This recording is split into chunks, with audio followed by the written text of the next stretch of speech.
All right, here we go, guys. Our last lecture for History 110. And I think it's fitting that it's about such an important individual because we've covered so many important individuals this semester. And this is going to be about Elizabeth the First, who comes in and reigns from 1558 to 1603. And as you could see, unlike the previous two monarchs or half siblings, she is going to rule for a much longer time period, and she's going to do quite a few things during this reign. So I'm going to go to my keywords like we always do, talk about Queen Elizabeth, talk about what she does, and then just kind of watch till the end. I'll have some kind of a recap of the semester to kind of have for you as well. All right, so here we go. So, the keywords for Elizabeth, and we'll talk about all this. One of the things that's interesting about Elizabeth and she's going to have a nickname sometimes called the Virgin Queen. Not necessarily that she was, but that she never got married and she never had any children. And, it's interesting why that would be. I know sometimes people think, well, she didn't want to share power. Another idea I've just kind of floated out there before, and I don't know if there's a lot of documentation on it, but her mom was Anne Boleyn. And if you remember what happened to mommy, her mom was beheaded by her dad. And so if you stop and you think about it, if you know that your mom was beheaded by your dad, then you may not want a husband of your own. So maybe that was part of it as well. Regardless, she never gets married, which is significant because that means she's also not going to have a child. And if she never gets married and she doesn't have a child, guess what, guys? She's it. She is the last of this Tudor line that we've been talking about in the last few lectures. There are no more heirs, right? Henry VIII died, and then he had the three kids, and Mary didn't have kids, Edward didn't have kids, and neither does Elizabeth. And so, what is this going to mean for the succession is interesting, and it leads to kind of one of the stories I want you to know about Elizabeth. Oh, and one other quick thing remember, Elizabeth is Protestant. And the fact that she is Protestant is going to give her a little bit more I think, influence in England. And as you're going to see, she's going to have quite a few events that are part of her reign. And I'm not going to give you everything here. This is just kind of the highlights that I want you to know for my class. And so, one of the issues is not everybody liked her. And there was a woman named Mary, Queen of Scots, who was the Queen of Scotland. They were related. And Mary, Queen of Scots, didn't like, Elizabeth very much. She wanted to overthrow her for power. She tried and she failed. Now, eventually, Mary gets caught. She's going to be put in prison, and after a long time in prison, she will be executed. And so, Mary, Queen of Scots, the Queen of Scotland, is going to be executed. And one of the things this starts to get into is who's going to rule after Elizabeth dies. Now, Mary had a son named James. And what happens is in Scotland, her son becomes James VI, the King of Scotland. He's from a different family called the Stuart family. With the case of James, what ends up happening is Elizabeth will end up having James be her heir. In England, he becomes known as James I. Now, this is a very interesting event that kind of begins a domino effect in British history, this new Stuart family line that's going to emerge. And for those of you who take the second half of this course, History 111, I go into that in a lot of detail. And in my History 111 class, I talk about the Stuart family and how it kind of leads to the different developments of monarchies in England versus the monarchies in France. And it's a whole other story for another class. But it is an interesting domino effect. So definitely you want to know that Elizabeth's heir will be James, who is from Scotland, right? And again, the rest of that story is more in another course. But as long as you know that for this class, it's fine. I think another really interesting thing about Elizabeth is how involved she was in things like foreign expansion and wars and foreign affairs. So go ahead, get down all these other keywords like we always do, and I'm going to kind of go to a map here to talk about colonization because this is something interesting that happens during this time of Elizabeth. And also, you'll get these other words: Spanish Armada, Oxford, Cambridge, petty schools, East India Trade Company, and Shakespeare. So as always, just pause, get those words down if you need, and then we'll kind of keep going. Because I want to show you a map as we talk about the colonization period. All right, so as we look at this slide, and it's just a one image of the New World, and you see Spain in the yellow there, green, kind of teal France, and in this kind of orange pink color, England. Now, one of the things I had up there in the previous slide, of course, was the Spanish Armada. So during the reign of Elizabeth, there's going to be a war. England is going to be at war with Spain, and there's going to be this big battle. And during this big battle, the Spanish Armada will be destroyed. Now, Elizabeth gets very lucky. There was a big storm that destroyed much of the Spanish Armada. But at the end of the day, Elizabeth was also smart. She did build up a navy as well. And so when the Spanish Armada is going to be, not all of it, but a lot of it destroyed, and England, of course, is developing a big navy, all of this is essentially going to usher in a key moment in British history that Elizabeth is not completely responsible for, but in big part responsible for, which is this moment where England becomes the dominant or one of the dominant naval powers in the world at perhaps the most significant time in history to have a dominant naval power, because what's happening as we get into the 1600s and the 1700s, and it's this colonization period, right? If you remember 1400 to cover this in one of my previous lecture, 1400 to 1600, kind of the age of exploration, right? 1492, Columbus unsailed the ocean blue and all that. By 1600, they're done exploring. They know where stuff is. Now it's, I want it. And England wants it, and France wants it, and all these different countries want these areas. England, France, Spain. And so now England is kind of at ahead of everybody else in many ways. They have the strong navy, and they can begin to colonize.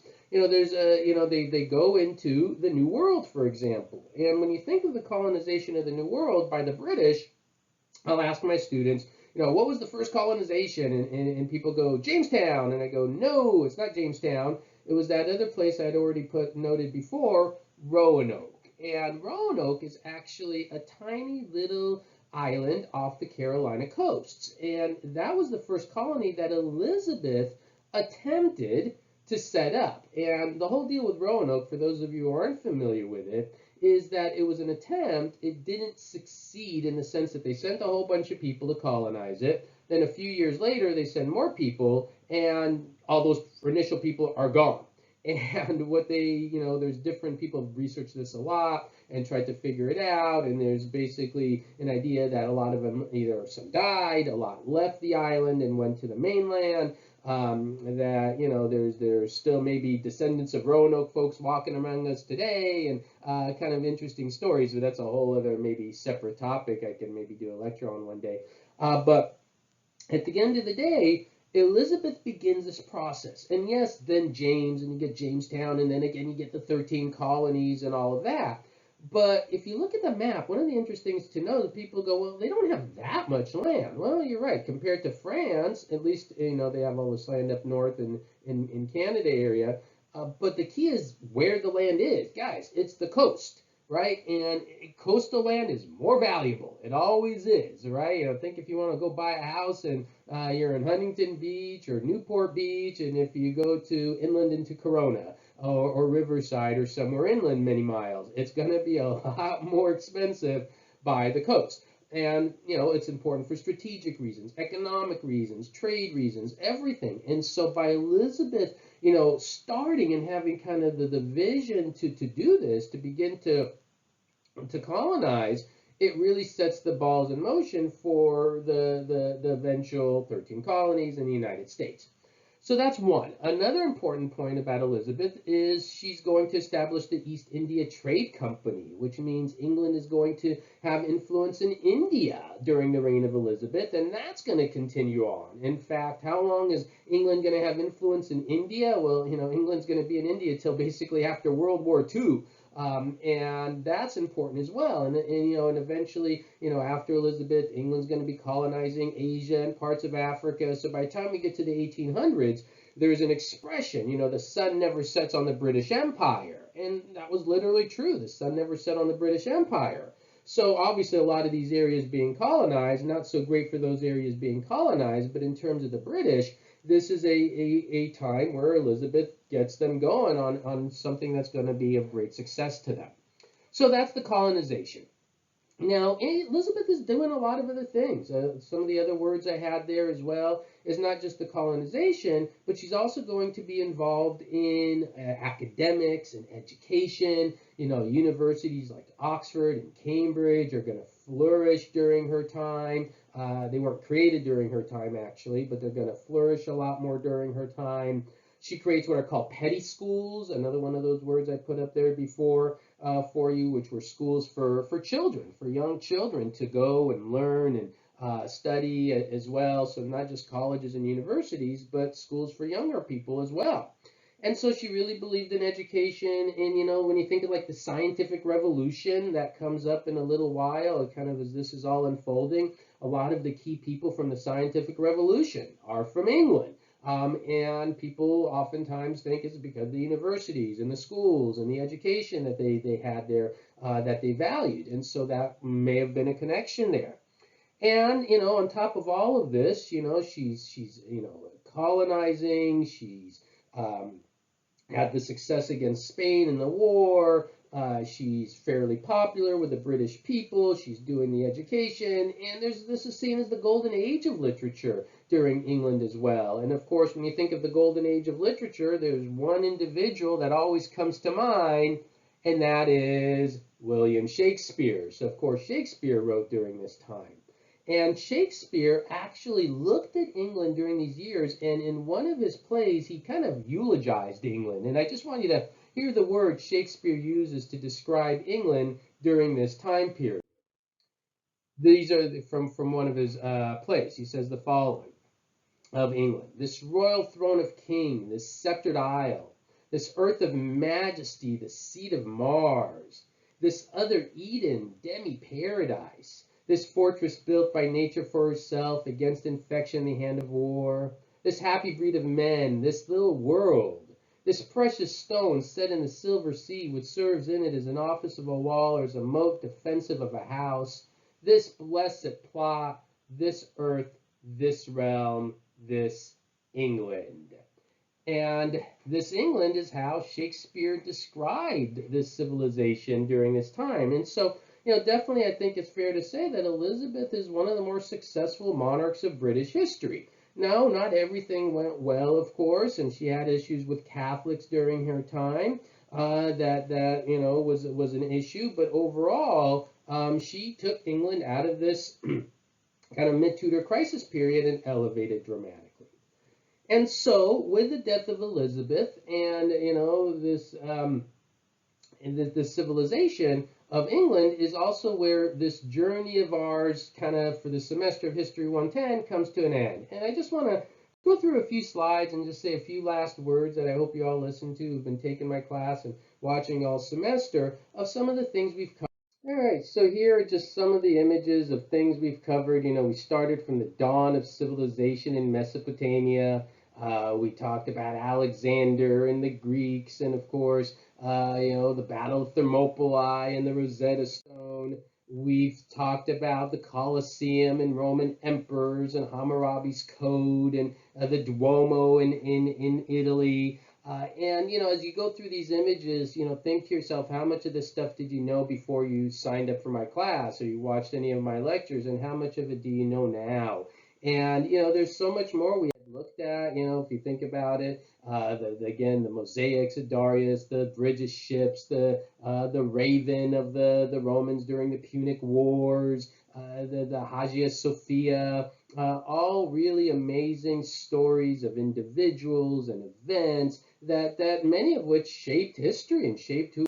And so, yeah, so all the things we are today, and if you look at these images again, more like the Wailing Wall, and you know, I really love teaching this stuff, and I always like teaching in person, but I've also found ways to make this online teaching fun and doing these lectures. And I hope a lot of you do get a chance to take another class with me, that you take History 111 or the History of the Middle East I teach, the History 165, because there's a lot of other stuff to learn. You know, if you just look at some of these images from my other courses, whether it's Napoleon or Louis or World War I, or, you know, the sultans from the Ottoman Empire, Winston Churchill, and many other things that are so significant in terms of understanding who we are today.